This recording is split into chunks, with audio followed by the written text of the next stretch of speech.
G'day guys, and welcome to Angus's World of Tanks. As you can see, it's Halloween, and so I'm coming to you from a very spooky garage.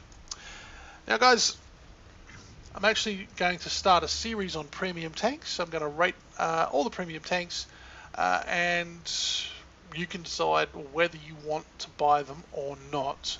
But first of all, this video is for intermediate players who are looking at getting premium vehicles for the first time, and you're wondering exactly what do you do with a premium vehicle.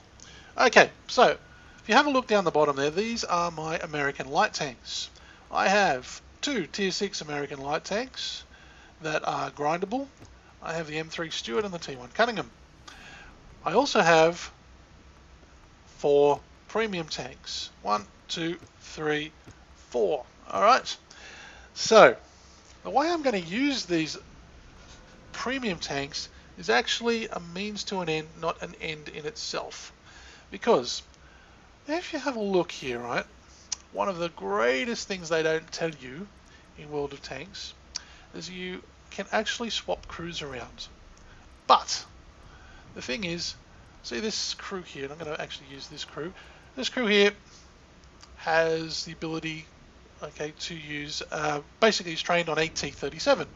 This is my T-37.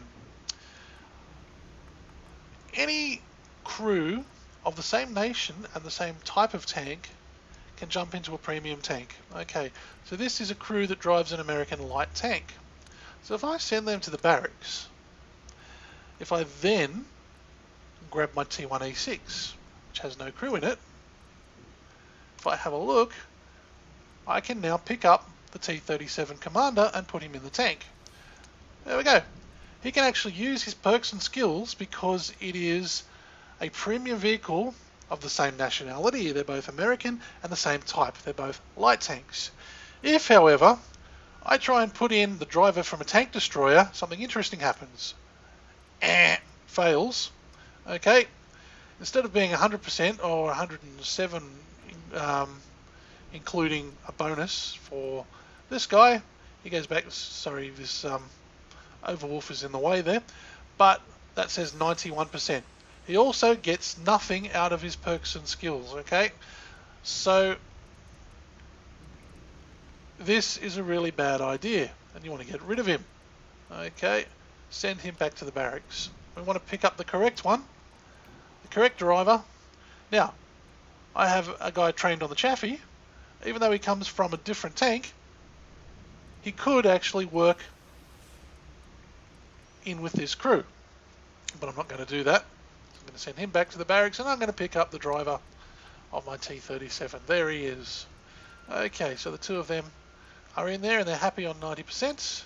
Then we have a loader, so it's the same idea. If I put the tank destroyer loader in, see this red? That means you've failed. You've made a mistake. Okay.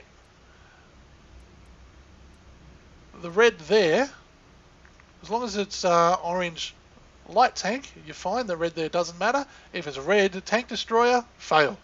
Okay, so we'll put him back in the barracks and we'll pick up the correct one. Okay, there we go. So that's our T1E3, T1E6, sorry, all crewed up.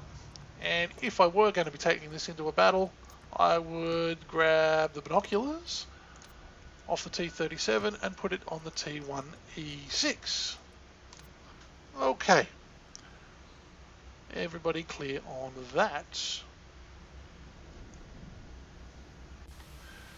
Now, one of the interesting and rather useful things that World of Tanks does is that after I've had a game in the T1E6 with this crew, World of Tanks now knows that is my preferred crew.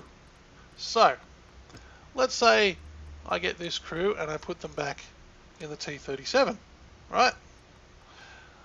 Now, but I want to run my T-1E6 again, okay?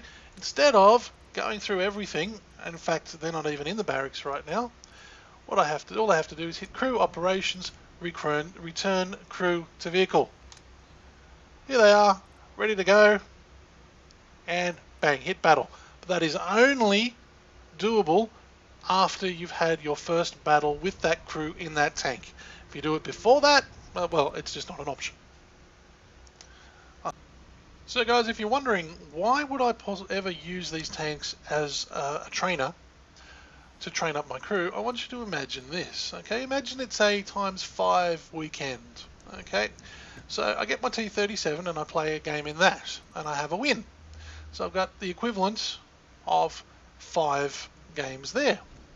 So the equivalent experience of 5 games, then a T-1E6 and I have a win there. So that's the equivalent of 10 games. T2 Light, equivalent of 15 games. T7 Combat Car, equivalent of 20 games.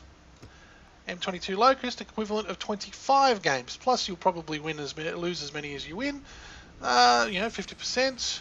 So let's say that's the equivalent of 30 games. And I've had that in 10 games. So guys, look out for the very first premium tank review coming soon. Very soon on this very channel. Okay, so this is Angus and I'm signing off.